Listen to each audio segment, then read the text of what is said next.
Na madrugada de 15 de maio, explosões ecoaram pela cidade russa de Ryazan. Não eram fogos de artifício. Era a resposta da Ucrânia ao massacre de civis em Kiev. Uma das maiores refinarias de petróleo da Rússia estava em chamas. E desta vez, Putin sentiu o gosto do próprio remédio. A escalada começou dias antes, quando a Rússia desferiu um dos ataques mais devastadores contra Kiev desde o início da guerra. 675 drones e 56 mísseis de diversos tipos foram lançados contra a capital ucraniana.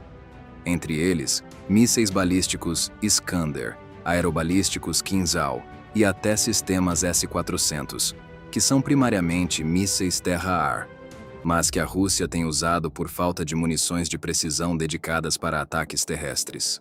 O resultado foi brutal. 24 pessoas morreram, incluindo 3 crianças. A mais nova tinha apenas 12 anos. 48 outras ficaram feridas. Edifícios residenciais foram destruídos. Famílias inteiras perderam tudo. A defesa aérea ucraniana conseguiu abater a maioria dos projéteis, 652 drones e 41 mísseis. Mas não foi suficiente para evitar a tragédia. Enquanto as equipes de resgate trabalhavam nos escombros de Kiev, o presidente Volodymyr Zelensky deu a ordem que mudaria o rumo dos acontecimentos. As forças armadas ucranianas deveriam preparar uma resposta. E que resposta foi essa? A Ucrânia não seguiu o mesmo caminho covarde de Putin. Em vez de mirar em civis inocentes, os drones ucranianos voaram direto para onde mais dói na máquina de guerra russa, a infraestrutura energética. O alvo principal foi a refinaria de petróleo de Ryazan, localizada a 450 quilômetros da fronteira ucraniana e apenas 180 quilômetros de Moscou. Esta não é uma refinaria qualquer. Quando operando em capacidade máxima, ela processa mais de 17 milhões e 100 mil toneladas de petróleo anualmente.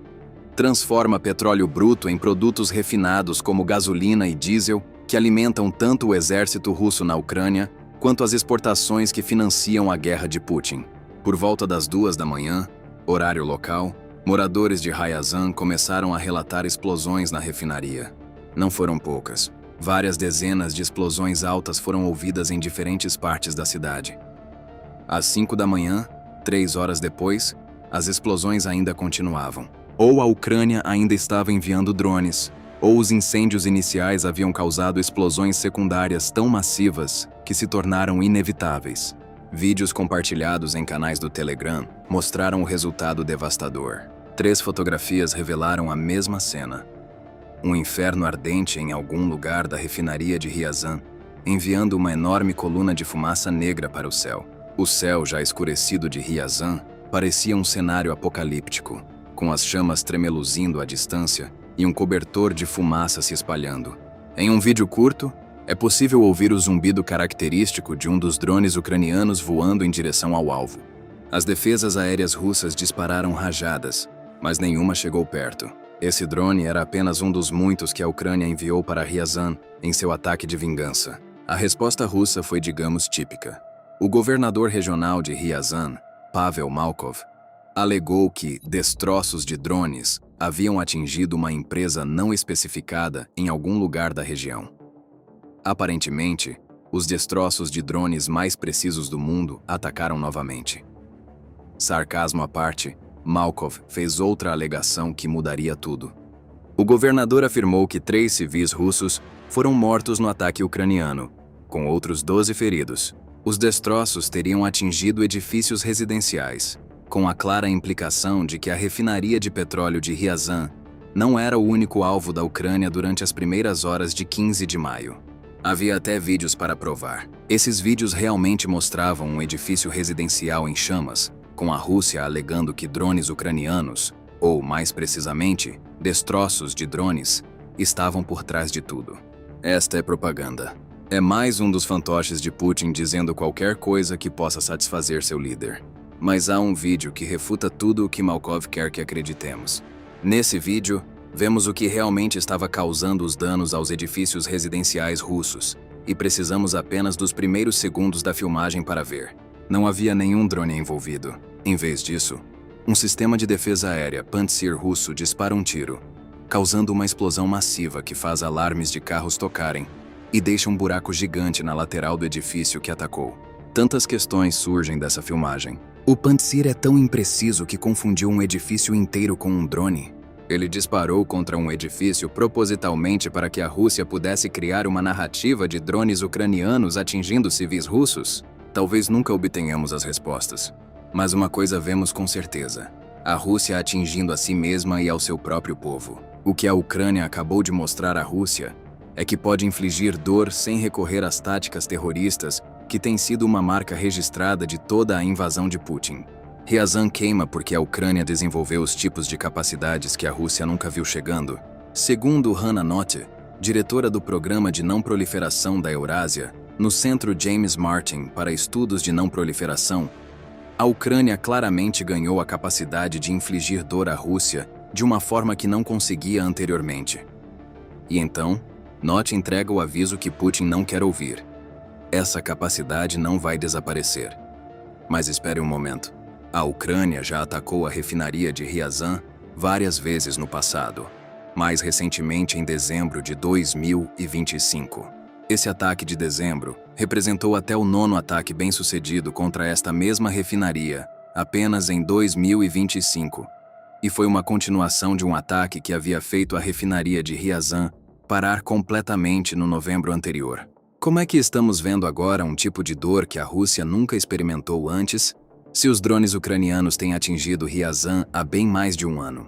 Há duas respostas: poder e volume. O ataque à refinaria de Ryazan demonstra que a estratégia aérea da Ucrânia evoluiu ao ponto de conseguir enviar enxames de drones muito maiores para a Rússia do que nunca antes. No passado, o ataque que estamos relatando teria sido um ataque isolado, mas agora é o destaque principal em um ataque de vingança que atingiu várias regiões russas, bem como alguns territórios ocupados na Ucrânia. Enquanto a refinaria de Ryazan queimava, o arsenal de longo alcance da Ucrânia também estava se dirigindo na direção de Moscou, forçando o governador da região, Sergei Sobyanin, a divulgar uma declaração alegando que as defesas aéreas de Moscou haviam abatido 5 drones ucranianos. Em outros lugares da Rússia e nos territórios ocupados, as defesas aéreas russas não foram tão bem-sucedidas. Na cidade russa de Yeisk, drones de longo alcance da Ucrânia destruíram uma aeronave Beriev B-200 Altair, junto com um helicóptero K-27. O primeiro é interessante, já que a Rússia usa seus Beriev B-200 como aeronaves de combate a incêndios. Somando-se a isso, houve ataques nas regiões ocupadas da Ucrânia. Em Luhansk, a Ucrânia destruiu um sistema de defesa aérea Tor-M2, e na Crimeia, outro sistema de defesa aérea foi derrubado. Desta vez um Pantsir S-1. Bem, isso poupará a Rússia de atingir mais alguns de seus próprios edifícios com suas defesas aéreas. Esses foram todos uma resposta justificada ao que a Rússia havia feito em Kyiv, Zelensky declararia mais tarde, enquanto também revelava que a Ucrânia também destruiu um sistema de comunicações Redut 2US e um navio cargueiro que transportava munições para as forças russas. Os drones da Ucrânia viajaram até 1.000 quilômetros de profundidade na Rússia em 15 de maio e atingiram múltiplos alvos. Esse é o problema para Putin. Ryazan foi apenas um dos muitos, e isso mostra a ele que a Ucrânia agora tem a capacidade de lançar enxames abrangentes de drones que igualam ou até excedem o que a Rússia envia para a Ucrânia. O volume é um problema para Putin, mas o verdadeiro problema, tanto para Putin quanto para Ryazan, é este. Os drones da Ucrânia estão ficando mais poderosos, bem como mais numerosos.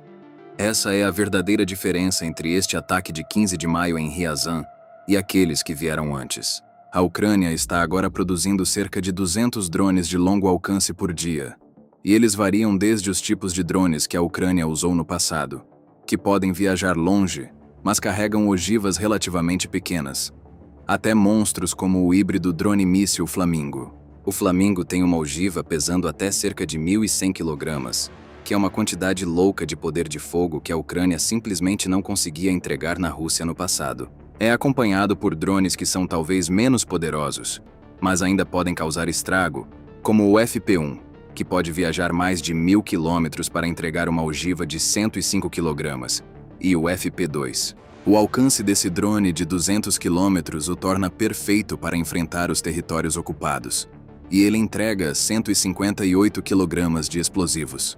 Some poder ao volume, e você obtém devastação. A Rússia descobriu isso da maneira mais difícil em Ryazan, em 15 de maio.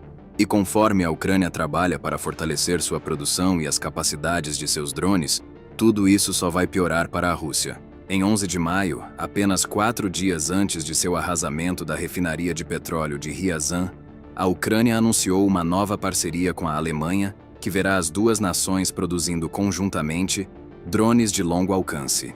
Esta é apenas uma das várias parcerias similares de drones que a Ucrânia formou nos últimos meses, e ela supostamente trabalhará no desenvolvimento de soluções de drones que podem viajar 1.500 quilômetros. O ataque de vingança da Ucrânia destaca o contraste entre as abordagens russa e ucraniana para ataques de longo alcance. Sim, ela atinge infraestrutura também. Mas todo o objetivo de Putin com seus ataques profundos é aterrorizar aqueles que não estão na linha de frente o máximo possível. Em contraste, a Ucrânia foca no petróleo russo e em seu coração industrial. Há baixas civis, embora não sejam intencionais, e como vimos em 15 de maio, às vezes são causadas por armas russas falhando. Mas a prioridade da Ucrânia é sempre o enfraquecimento das máquinas de guerra de Putin. A Ucrânia não está afrouxando com o petróleo russo tão cedo. O ataque à refinaria de Ryazan vem na esteira de vários outros que miraram petróleo e gás russos apenas dias antes. Em 13 de maio, o Estado-Maior das Forças Armadas da Ucrânia confirmou que drones haviam marcado acertos diretos na refinaria de petróleo Yaroslavsky, em Yaroslavl. Outro ataque contra a usina de processamento de gás Astrakhansky, em Astrakhan, havia causado um incêndio. Esses tipos de ataques estão tendo um impacto claro na capacidade da Rússia de vender seu petróleo, o que, por sua vez, limita a capacidade do Kremlin de taxar receitas de petróleo para financiar a máquina de guerra de Putin. A produção de petróleo bruto russo havia declinado em 460 mil barris por dia em abril, quando comparado ao mesmo mês em 2025. Aleija o petróleo, e a máquina de guerra russa entra em colapso. Enquanto Ryazan queima mais uma vez, Putin aprendeu que seus ataques terroristas contra a Ucrânia sempre serão respondidos. O ataque de Ryazan da Ucrânia foi vingança misturada com a continuação de uma estratégia que tem empregado há muito tempo. E conforme os drones da Ucrânia ficam mais poderosos e numerosos, os incêndios em Ryazan, por mais impressionantes que sejam, podem empalidecer em comparação com o que vem a seguir.